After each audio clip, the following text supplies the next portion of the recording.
semua, selamat pagi Bapak dosen, Bapak Ari Permana MPD, serta rekan-rekan mahasiswa sekalian, selamat pagi semuanya. Yang saya hormati Bapak dosen pengampu mata kuliah Sejarah Indonesia Masa Pergerakan, Bapak Ari Permana Putra MPD, serta rekan-rekan mahasiswa yang saya sejati. Ya, pada hari ini, pada talk show kali ini kita akan berdiskusi mengenai peran kebangsaan Muhammadiyah dalam pergerakan nasional Indonesia. Saya sebagai host, sebagai moderator juga, nama saya Muhammad Suwandi, akan memimpin diskusi talk show kali ini. Dan di sebelah saya ada pemateri kita, yaitu saudara Seri Saima dan saudara Putra Fajar yang akan bertugas sebagai penyaji materi kita pada hari ini. Ya, sebelum ke pemateri, silakan disapa-sapa dulu atau memperkenalkan diri terlebih dahulu. Ya, halo semuanya.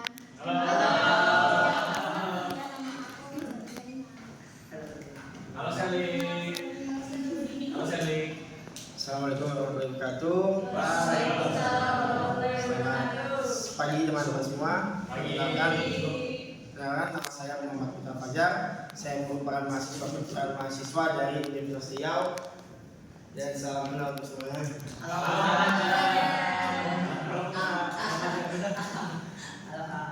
Ya, tema judul diskusi kita kali ini yaitu peran kebangsaan Muhammadiyah dalam pergerakan Indonesia.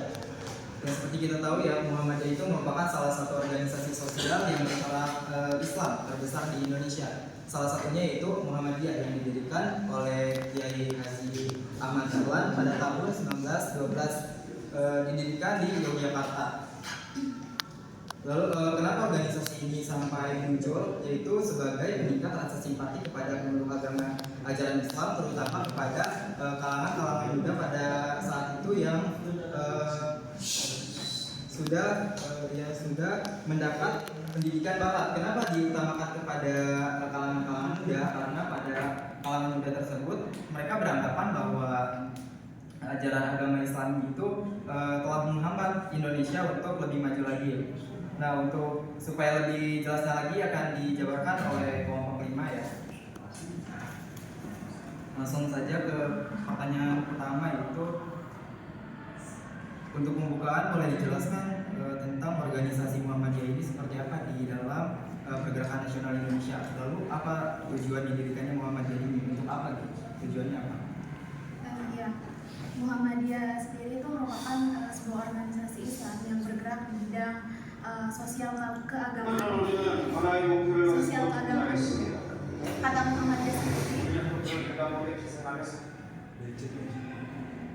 kata Muhammadiyah sendiri itu adalah pengikut Muhammad atau yang lebih dikenal sebagai orang-orang yang menjadi pengikut Nabi Muhammad SAW. Gerakan ini tuh lahir di Yogyakarta, tepatnya di Kauman pada tahun 1912.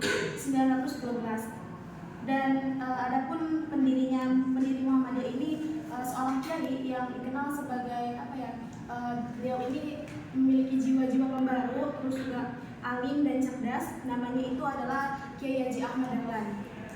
Dan untuk tujuan didirikannya Muhammadiyah ini untuk memperbaiki akhlakul karimah dan juga memajukan sosial pendidikan masyarakat muslim gitu, serta mengembalikan seluruh penyimpangan yang terjadi gitu di daerah-daerah.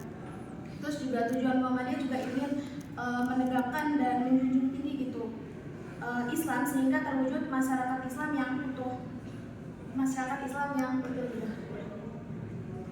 Tadi kan sempat disinggung ya tentang siapa pelopor atau pendiri organisasi Muhammadiyah ini, yaitu Kiai Haji Ahmad Dahlan. Nah, tolong dijelaskan lebih rinci lagi siapa beliau tersebut dan mengapa beliau mendirikan organisasi ini. Kiai Haji Ahmad Dahlan ini lahir di Kauman, Yogyakarta pada tahun 1868. Beliau ini lahir di wilayah yang sangat religius dan masyarakat setempat juga menganut agama Islam gitu. Dan sesuai dengan tradisi masyarakat Kauman pada waktu itu, Kiai Haji Ahmad Dahlan ini tidak disekolahkan di lembaga formal karena pada waktu itu lembaga formal yang ada hanya milik pemerintah Hindia Belanda, dan orang-orang Kauman menganggap bahwa orang Belanda ini sebagai orang kafir gitu. Jadi kalau misalkan ada yang menyekolahkan gitu di sekolah pemerintah Hindia Belanda ini, apa ya, disebutnya ya sebagai pengikut mereka gitu, orang kafir. Dan akhirnya menjelang dan akhirnya gitu, Kiai Haji Ahmad Dahlan ini dididik oleh ayahnya dan juga kerabat-kerabat terdekat ayahnya. Kemudian beliau setelah menjelang dewasa, atas saran ayahnya gitu, dia ini untuk pergi haji dan apa ya, memperdalam ilmu keagamaannya gitu. Kemudian setelah pulang dari Mekah untuk kedua kalinya, beliau ini pemikiran yang ada tuh mulai berubah gitu. Dan sebelum menunaikan ibadah haji yang kedua, beliau ini sempat membaca kitab-kitab. Adapun kitab yang dibaca itu ada kitab akidah, fikih, dan dalam mazhab Syafi'i dan tasawuf dari Imam Al-Ghazali. Dan kemudian setelah pulang dari Mekah, Kiai Haji Ahmad Dahlan ini sempat bertemu dan berdialog secara langsung dengan Rashid Ridho. Nah, Rashid Ridho ini adalah seorang tokoh pembaru Islam dari Mesir. Nah, dari perjumpaan tersebut sangat berpengaruh terhadap pemikiran dari Kiai Haji Ahmad Dahlan sendiri. Dan pergerakan nasional Indonesia kan munculnya ada organisasi Budi Utomo, terus juga ada Sarekat Dagang Islam. Dan ternyata Kiai Haji Ahmad Dahlan ini sempat bergabung gitu dengan kedua organisasi tersebut. Beliau mendapat banyak pengalaman tentang berorganisasi. Dan pada masa keanggotaannya dalam Budi Utomo, Kiai Haji Ahmad Dahlan ini sempat mendirikan sekolah secara formal, yaitu ada sekolah madrasah ibtidaiyah dan sekolah madrasah diniyah. Dan kemudian beliau ini mendirikan sebuah persyarikatan Muhammadiyah sebagai organisasi yang nantinya akan menaungi sekolah-sekolah yang dia dirikan tadi gitu.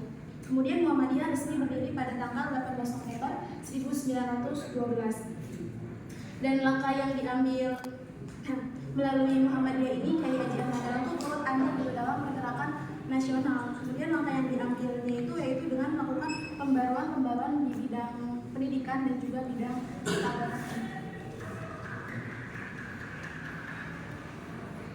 Tadi sempat Anda sebutkan ada langkah-langkah yang diambil yaitu dengan melakukan pembaruan dalam bidang agama dan juga pendidikan.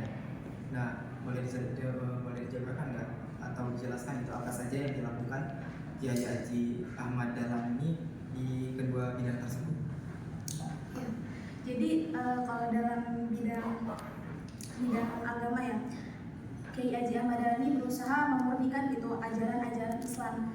Keadaan umat Islam yang apa sih? Karena keadaan umat Islam pada waktu itu terutama di daerah Yogyakarta gitu masih terpengaruh dengan hal-hal yang berbau mistis, dan ajaran Islam pada waktu itu masih tercampur dengan ajaran Hindu Buddha, karena kan ajaran Hindu Buddha ini yang apa ya masuk dulu sebelum ajaran Islam gitu. Dan melalui Muhammadiyah ini Kiai Haji Ahmad Dahlan tuh berusaha untuk mengembalikan ajaran-ajaran Islam yang memang sesuai dengan Al-Quran dan hadis. Terus juga beberapa usaha yang dilakukan pembaruannya itu seperti beliau membetulkan arah kiblat yang pada waktu itu belum tepat menghadap ke arah Ka'bah. Terus juga menyederhanakan upacara selamatan seperti kelahiran, khitanan, dan juga perkawinan. Dan juga beliau menghilangkan kebiasaan ziarah gitu ke makam-makam orang-orang yang memang dianggap suci. Dan sedangkan untuk usaha yang dilakukan di bidang pendidikannya itu, beliau ini berusaha memadukan sekolah-sekolah model pesantren dan sekolah-sekolah model barat gitu. Karena kan pada waktu itu hanya terdapat 2 model sekolah yaitu pendidikan pesantren dan pendidikan model barat gitu. Jadi beliau ini berusaha menggabungkan konsep pendidikan tersebut gitu. Karena nantinya kan lulusan pesantren ini misal hanya menguasai agama dengan baik, tapi pengetahuan secara umumnya itu kurang. Begitupun sebaliknya kalau misalkan lulusan sekolah Belanda ini hanya menguasai ilmu umum tapi tidak menguasai ilmu agama dengan baik gitu. Hal ini apabila dibiarkan begitu saja semakin lama akan menyebabkan perpecahan dalam umat Islam. Dan Kiai Haji Ahmad Dahlan ini melihat gitu adanya ketimpangan tersebut, kemudian ya beliau mendirikan sebuah sekolah yang memadukan kedua sistem tersebut. Pertanyaan selanjutnya itu tadi kan sempat dijelaskan oleh rekan saya tentang mengenai peran Kiai Haji Kiai Haji Ahmad Dahlan ini dalam pergerakan nasional. Ya. Nah, sekarang bagaimana peran Muhammadiyah ini dalam pergerakan nasional ini? Mohon dijelaskan. Seperti yang kita ketahui di awal tadi, bahwasanya Muhammadiyah ini kan tidak secara langsung terjun ke politik etis atau politik praktis tadi.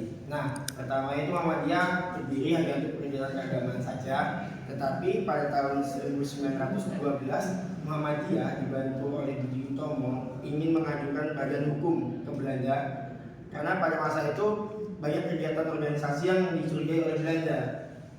Nah, jadi agar Muhammadiyah ini masih tetap berdiri dan tidak dicurigai oleh Belanda terus menerus, maka Muhammadiyah membuat suatu badan hukum yang akan diakui oleh Belanda. Tetapi karena menunggu waktu yang lama, pada tahun 1914 lah surat badan hukum itu keluar diresmikan oleh Belanda. Nah, semua kegiatan organisasi Muhammadiyah ini pada awalnya itu hanya untuk pada pendidikan saja, fokus ke pendidikan, karena seperti yang diketahui tadi dijelaskan oleh Saudari Sherly, pendidikan pada masa itu hanya bisa diakses oleh orang Belanda, sedangkan untuk pribumi pada masa itu sangat sulit sekali. Nah, dalam pendidikan ini Muhammadiyah diberlandaskan pada ilmu pengetahuan, tetapi juga dikolaborasikan dengan ilmu agama pada masa itu agar membuat seperti ada fondasi lah kepada anak bangsa bahwasanya dimanapun mereka berada mereka harus tetap berdasarkan pada agama.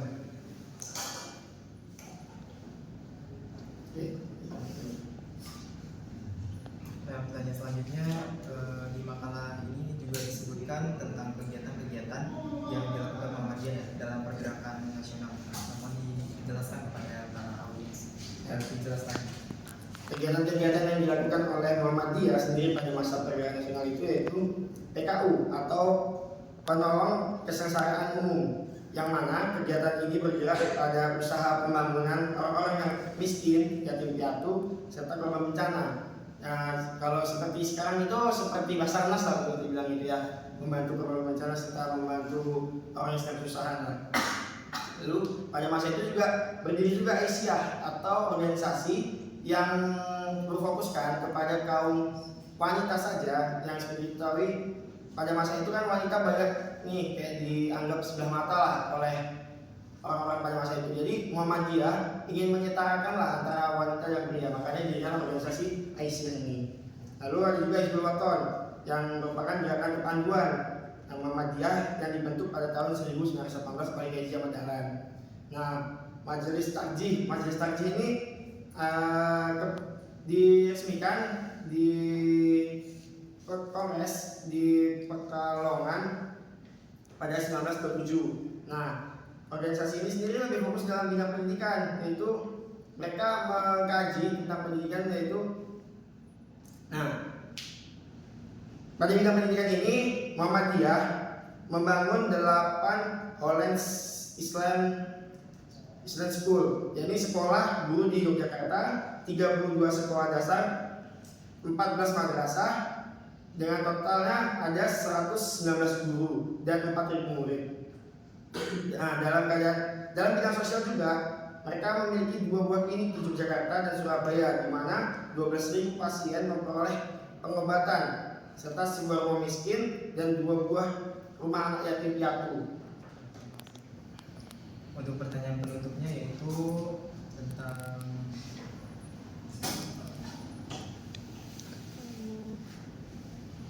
Muhammadiyah. Muhammadiyah ini kan organisasi bersifat Islami ya, dan kegiatan-kegiatan penyebaran itu melalui jalur dakwah. Jadi bagaimana gitu organisasi ini dalam kegiatan dakwahnya dan keagamaannya? Dalam kegiatan keagamaan dakwah dan keagamaannya Muhammadiyah ini sendiri pada masa Kiai Haji Ahmad Dahlan itu dibangunlah langgar-langgar atau tempat orang untuk belajar agama lah. Mungkin kalau di Sumatera itu namanya suluk, nah kalau di Jawa namanya langgar atau namanya musola juga lah. Jadi di masa Kiai Ahmad Dahlan itu sebenarnya sudah dibangun banyak langgar atau tempat pengajian. Tetapi yang tercatat dalam surat kabar Sumatera Board yang dilaporkan bahwa telah didirikan langgar yaitu pada tahun 1927 tepatnya pada tanggal 9 Oktober 1923. Nah, masjid tersebut berlokasi di dekat Kampung Kauman dan diharapkan bergunalah tidak hanya bagi kaum muslim Muhammadiyah melainkan pada umat muslim lainnya. Nah, materi tadi sudah dijelaskan ya tentang pergerakan Muhammadiyah ini. Dari apa itu organisasi Muhammadiyah, tujuannya apa, sebagai apa, siapa pendirinya, dan banyak lagi. Ya, masuk ke sesi tanya jawab. Langsung saja silakan kepada para rekan jika ada yang mau dipertanyakan apa yang mau jelas, yang diperjelas lagi. Silakan kepada para audiens. Silakan kepada saudara Fikri. Ya, perkenalkan Mas Firly Almeria, izin bertanya. Pertanyaannya bagaimana Muhammadiyah dalam menghadapi dinamika politik di era pergerakan nasional ini, karena kan yang tadi disebutin fokusnya ke bidang sosial sama pendidikan ya. Kira-kira bagaimana gitu cara mereka menghadapi situasi politik ini? Cukup, terima kasih. Cok, kenapa lu?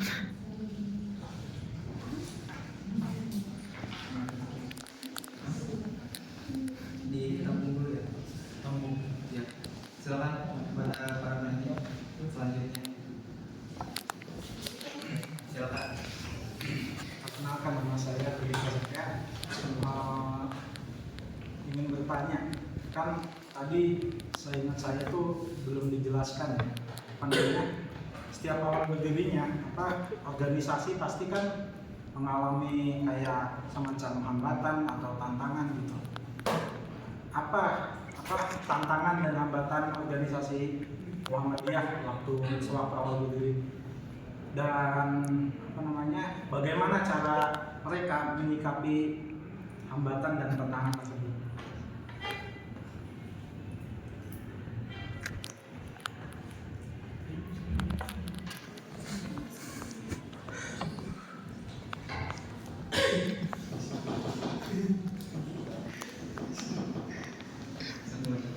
Satu lagi, audiens, silakan.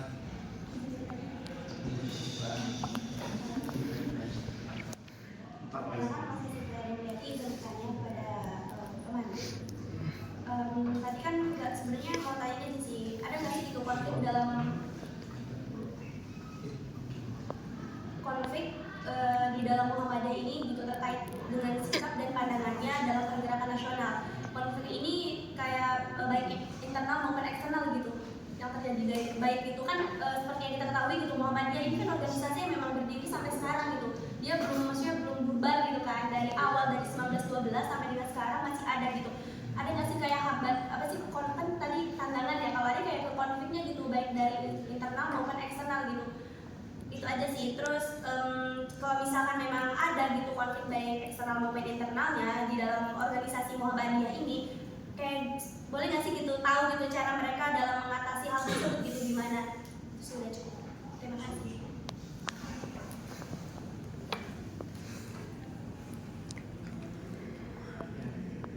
Mau langsung dijawab apa? Mau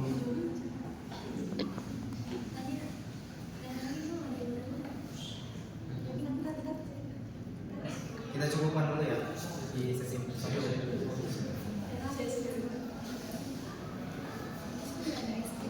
Mau langsung dijawab apa?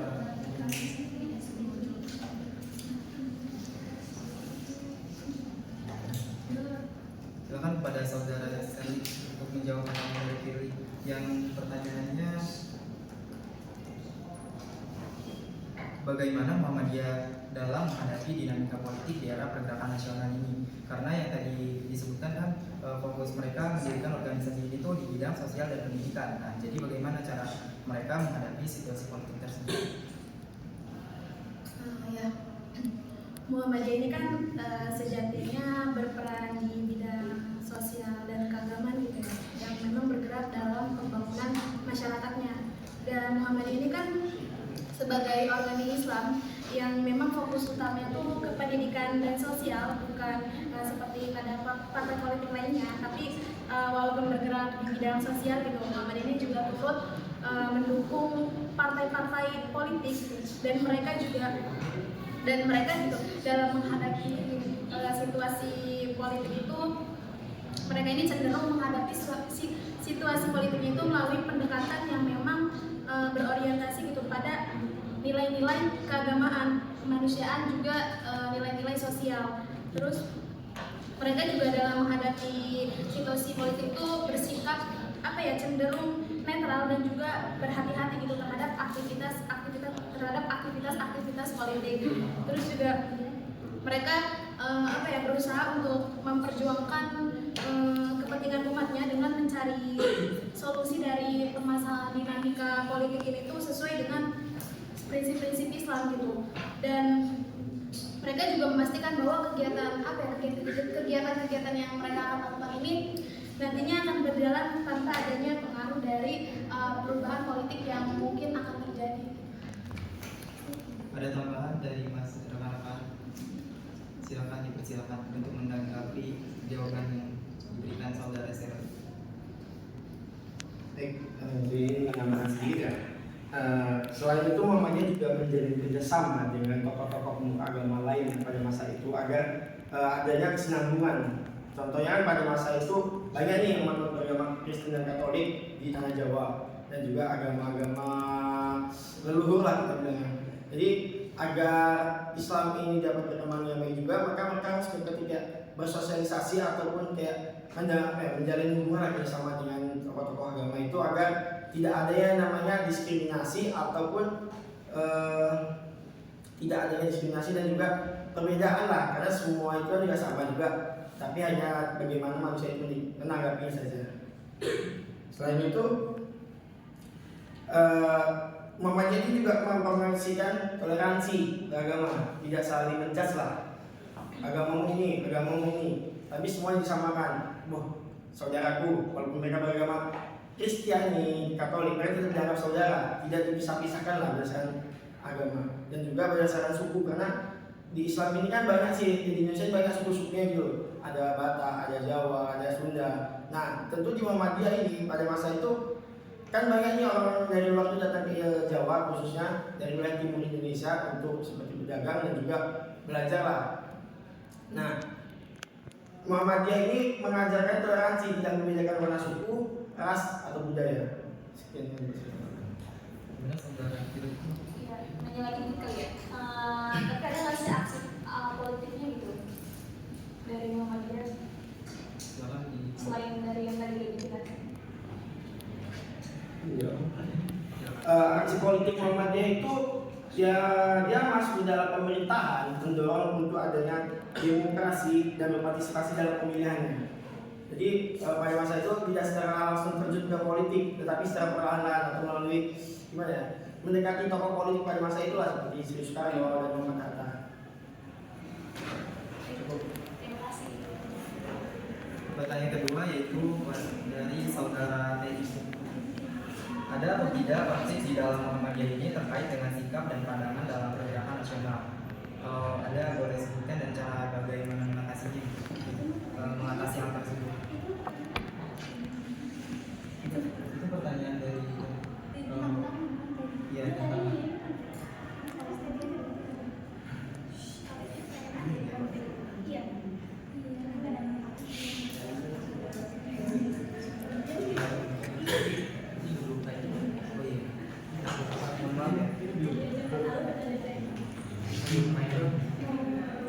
pertanyaan tentang tantangan dalam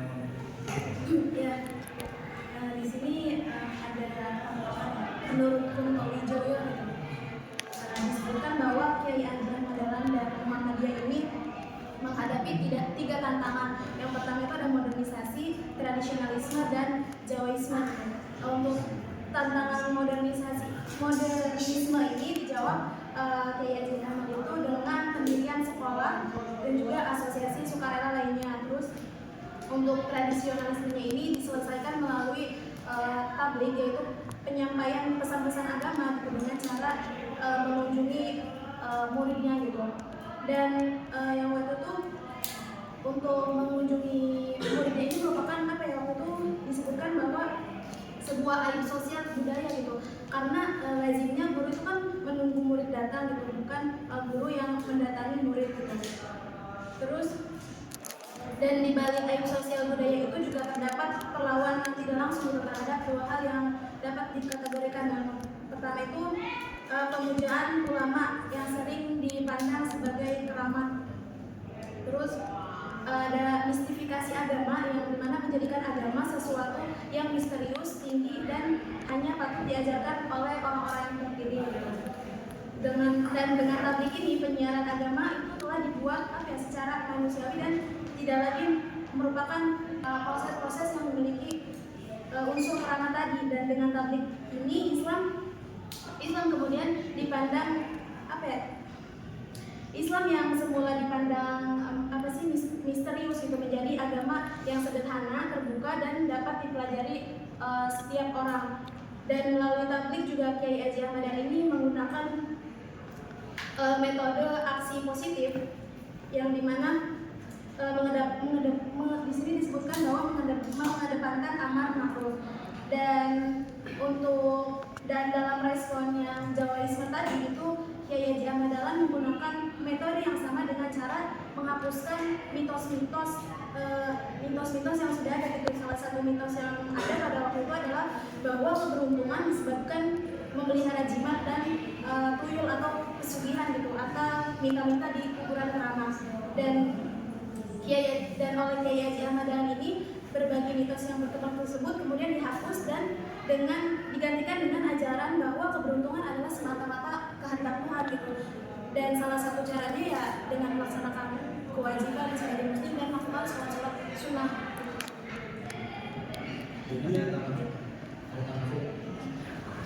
Ini saudara ini apa menyebutkan? Jadi tujuannya apa? Ahmad Dahlan tadi itu menghapuskan hal-hal negatif tentang Islam itu tadi. Cukup. Yang ketiga yaitu tentang konflik. Tadi kan kita bahas tentang konflik.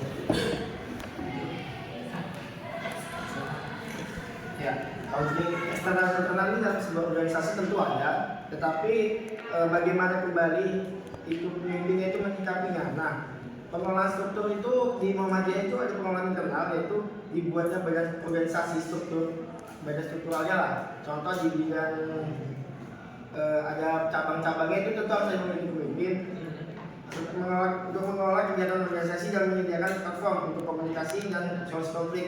Nah, pemimpin Muhammadiyah di seluruh tingkat itu harus mampu mengatasi konflik dengan caranya dan yang bertujuan untuk kepentingan organisasi dan anggotanya serta kebaikan bersama agar tidak adanya yang dirugikan. Lalu yang kedua, Muhammadiyah ini mau menjalin komunikasi terbuka, transparansi lah dalam yang terjadi konflik itu. Muhammadiyah membuka komunikasi terbuka, tidak ditutup-tutupi lah dalam hal itu. Nah, ketiga, pengembangan kualitas pemimpin. Muhammadiyah mengembangkan program pengembangan pemimpin yang memfokuskan pada pengembangan kompetensi pemimpin seperti mengelola konflik dan komunikasi efektif. Hal ini bertujuan untuk memperbaiki kesalahpahaman, keterampilan pemimpin dalam mengatasi konflik secara profesional dan bertujuan untuk kepentingan bersama. Lalu adanya mediasi lah aturan dan tindak pidana. Misalkan dalam konflik itu bisa dimediasi bersama kekeluargaan, maka akan dilakukan mediasi tersebut. Tapi apabila memang sudah menjumus pada hal-hal yang tidak bisa dimediasikan, maka tentu itu harus diserahkan kepada yang berwajib atau yang memiliki kepentingan di situ. Contohnya seperti kalau sekarang kan ada yang polisi dan badan hukum, jadi harus disahkanlah ke mereka supaya apa? Adanya kesamarataan lah agar tidak dibeda-bedakan. Bahwasanya orang Muhammadiyah ini selalu dilindungi lah sama pemimpinnya. Serta adanya pengajaran dan pemahaman agama. Muhammadiyah ini mengajarkan nilai-nilai agama yang bertujuan untuk kepercayaan dan toleransi satu sama lain. Hal ini membantu anggota Muhammadiyah untuk menghadapi konflik dengan cara yang sesuai dengan ajaran Islam dan memperbaiki hubungan antara pihak yang berkonflik. Nah, kan seperti yang dijelaskan tadi, saya jelaskan. Muhammadiyah ini menekankan pada nilai toleransi beragama, tidak membeda-bedakan suatu golongan ataupun suatu ras. Jadi Muhammadiyah ini mendorong adanya toleransi lah dalam suatu konflik itu agar tidak adanya konflik tiba-tiba membuat pecah badan Muhammadiyah tadi karena perbedaan suku atau ras tadi. Sekian dari saya. Ada apa? Ya, silakan. Ya, sedikit ya. Kan pada waktu itu juga ada kebijakan yang dilakukan oleh kolonial Belanda terkait adanya kebijakan ordonasi guru yang dimana itu membatasi pendidikan yang diselenggarakan umat Islam. Jadi lembaga pendidikan Islam ini yang memang menjadi sasaran pemerintah Belanda gitu, terutama sekolah pesantren gitu. Namun terkait ordonasi guru ini tidak terlalu terpengaruh gitu karena terhadap sekolah-sekolah Muhammadiyah, karena pada waktu itu sekolah Muhammadiyah ini kan pertama didirikan di Kauman Yogyakarta kan, dan sementara wilayah operasional ordonasi guru ini diberlakukan di seluruh Jawa, tapi kecuali di daerah yang dikuasai Sultan seperti daerah Surakarta dan Yogyakarta. Jadi tidak terlalu berpengaruh.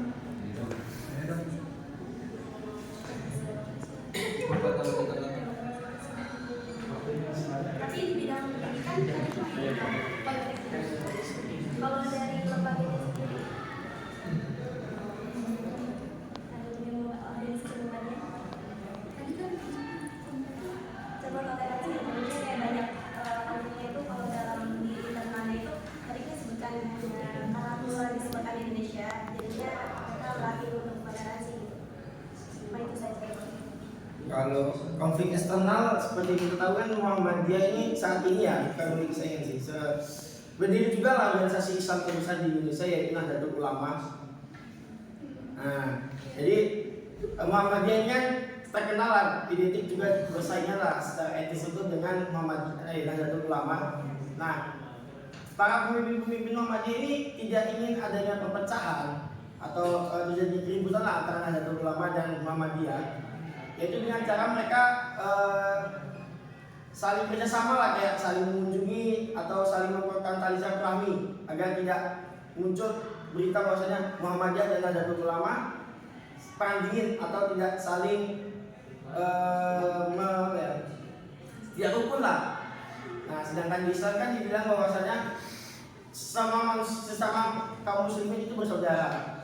Jadi Muhammadiyah dan Nahdlatul Ulama itu tidak ingin ada yang perpecahan tadi, maka menjalin kerjasama lah. Tapi pada saat itu kan Nahdlatul Ulama ini kan lahir ya berdiri gitu pada tahun 1926. Nah itu respon Muhammadiyah tuh baik-baik saja gitu, maksudnya kayak nggak menentang gitu, bahwasanya kan jadinya kan Islam ini jadi terpecah dua gitu loh dalam organisasinya gitu. Pandangannya pasti berbeda kan, pecah karena berbeda. Nah itu responnya bagaimana? Pas pertama kali gitu. Kalau respon Muhammadiyah sendiri itu menerima juga dia, karena seperti kita tahu Haji Ahmad Dahlan dan juga Hasyim Asy'ari itu kan satu guru yaitu Haji Bangkalan kalau salah. Ya, Hasyim Asy'ari dan Ahmad Dahlan itu satu guru. Ibaratnya mereka itu kakak adik lah di dalam pondok pesantren itu. Jadi ya Kiai Haji Ahmad Dahlan ini mengapa memusuhi saudaranya sendiri? Bagus dan sesama mendukung gitu loh. Walaupun memang berbeda pendapat lah, karena dalam organisasi juga sering terjadinya berbeda pendapat. Tidak dapat saya. Terima kasih. Ya.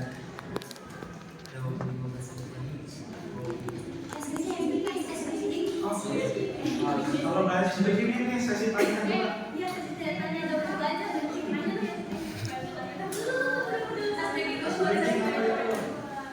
Kita cukupkan ya semoga ada masih belum terpenuhi bisa di luar forum. Ya masuk untuk ice breaking.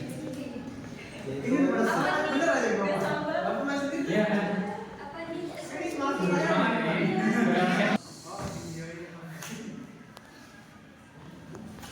Masa tadi kayak gitu? Kelihatan kan Pak? Ya. Boleh. ya boleh. Ya mau nanggapin. Jadi tadi kan narasumber nih berbicara tentang Muhammadiyah. Nah itu ada ambigu kali ya nyebutnya, kayak tadi narasumber pertama bilang tujuan daripada Muhammadiyah itu salah satunya yang poin yang saya dapat tuh memurnikan Islam. Ya itu ulangin aja videonya tadi. Memurnikan Islam saya mau. Nah terus narasumber kedua berbicara bahwasannya Muhammadiyah tidak membeda-bedakan Islam gitu ya. Sebenarnya dari dua kata itu tuh sebenarnya ambigu banget, kayak yang namanya memurnikan berarti sebelumnya kotor. Iya dong, ya nggak dong? Iya. Iya nggak dong lagi? Iya dong. Iya. Iya. Nah itu gimana coba? Minta tolong. Paham nggak? Tadi ada bahasa memurnikan. Nah saya mikirnya kalau memurnikan berarti sebelumnya keruh gitu atau bagaimana? Berarti Muhammadiyah hadir di Indonesia di masa pergerakan nasional. Salah satu tujuannya yaitu memurnikan Islam. Tapi tadi narasumber kedua bilang bahwasanya Muhammadiyah tidak membeda-bedakan Islam.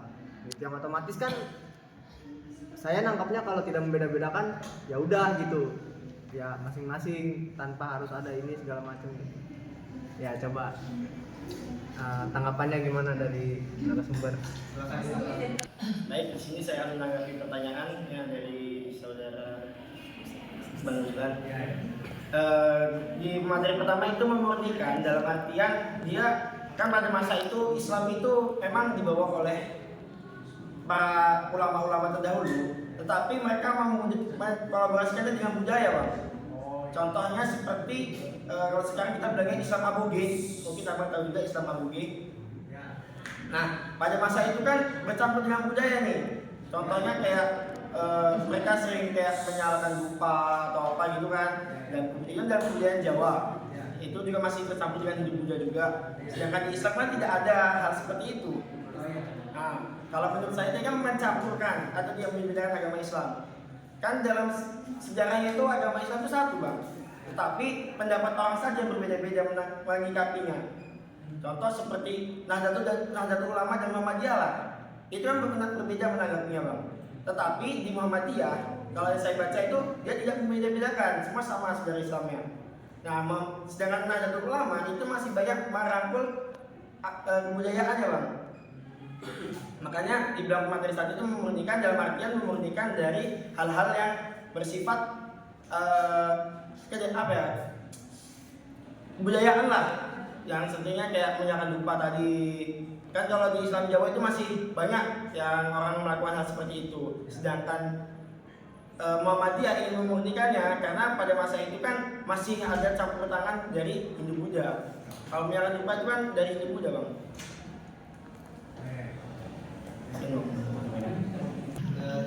Ya cukup. Makasih. Perkenalkan, nama saya Agus Forensa, mahasiswa semester 4 Pendidikan Sejarah. Pembahasan yang menarik tentang MU atau Muhammadiyah. Ya, tadi bahwasannya tujuan daripada Ahmad Dahlan mendirikan Muhammadiyah dalam pendidikan, salah satunya ketika dia mengetahui bahwasannya pendidikan pada masa kolonial itu dibedakan antara pendidikan biasa dengan pendidikan agama, dan dia ingin menyatukan kedua hal tersebut.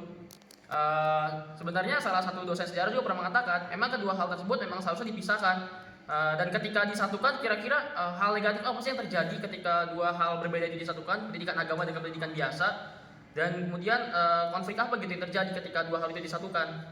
Dan juga mengenai tadi kita tarik ke arah tujuan daripada Muhammadiyah yaitu ingin apa ya, memberikan satu kesatuan daripada orang-orang Islam gitu.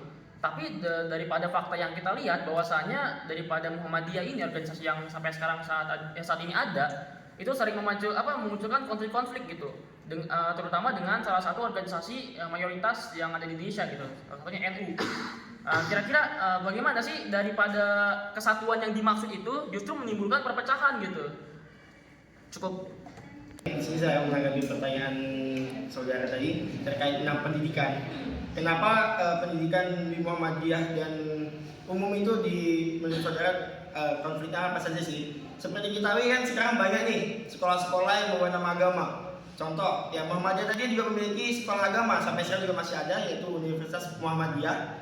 Nah, kenapa menurut saudara itu tidak bisa disatukan? karena akan menimbulkan banyak terjadinya perpecahan. Seperti saudara-saudara kita yang tidak beragama Islam itu akan sulit memasuki universitas itu. Karena apa? Akan dibedakan. Kalau di Sumatera itu ada namanya Universitas HKBP Nomensen, itu universitas yang isinya mayoritas beragama Kristiani. Tetapi saya memiliki teman yang satu sekolah juga dengan saya SMA, itu Muslim, bisa masuk ke situ, tapi dengan seleksi yang sangat ketat. Bahkan kalau bisa dia di situ minoritas. Tetapi di Riau juga ada namanya Universitas Islam Riau, itu menampung juga mahasiswa-mahasiswi yang beragama non-Muslim.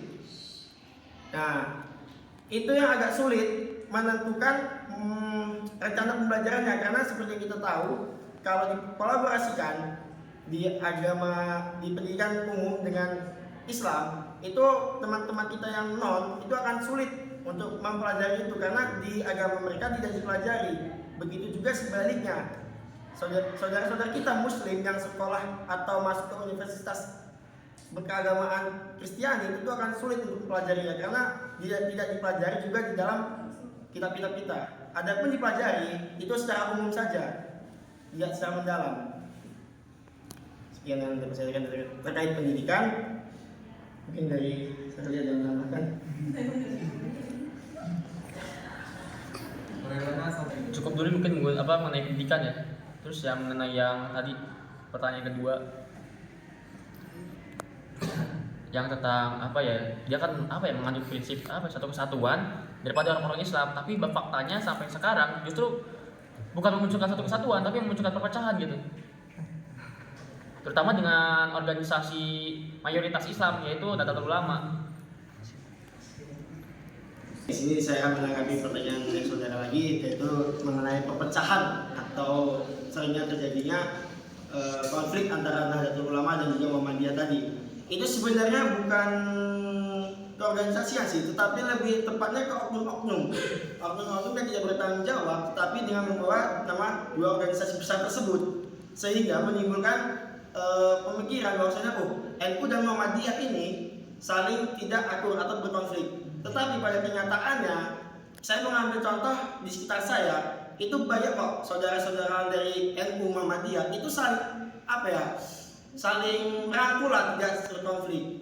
Itu hanya sebagian kecil oknum saja. Bahkan seperti kita lihat saja latar belakang Muhammad Dahlan, Kiai Haji Ahmad Dahlan dan Kiai Haji Abdul Asy'ari itu sebenarnya satu guru, satu tempat belajar juga, sehingga tidak mungkin terjadinya konflik-konflik itu tadi. Memang ada sih konflik-konflik, tetapi itu kan bisa dimediasikan secara kekeluargaan. Tidak perlu sampai terjadinya kerusuhan. Sekian jawaban dari saya.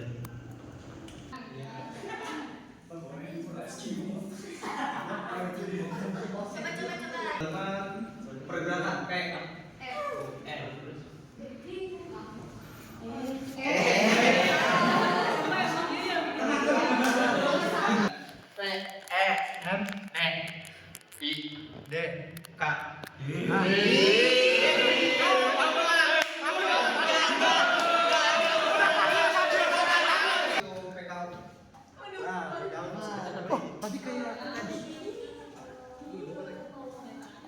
dalam waktu 3 detik kita tarik ke depan. 1, 2. Lah, tar dulu apa? Sabar. Sabar. Haji Dahlan ini kan mempunyai nama ini ya, nama masa kecil.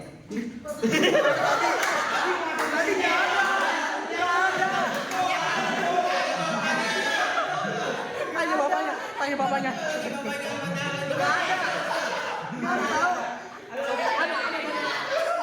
Apa? Keempat itu kegiatan dalam bentuk kelembagaan yang berada di bawah Muhammadiyah.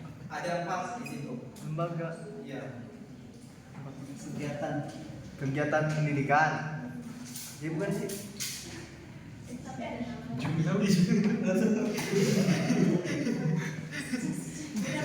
Ya bukan. Siapa nama Bapak Ahmad Dahlan? Ada 4. Tadi kan disebutkan ada PKU tuh. Ya PKU 1. PKU kan? PKU itu pokoknya belakangnya umum. 2, Pak. 3.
Ya, selesai sudah diskusi talk show kita kali ini. Terima kasih pemateri dan para mahasiswa sekalian. Semoga yang kita pelajari hari ini menjadi berkah untuk kita semua, bisa menambah wawasan juga. Saatnya saya pamit undur diri. Kurang lebihnya mohon maaf. Wassalamualaikum warahmatullahi wabarakatuh.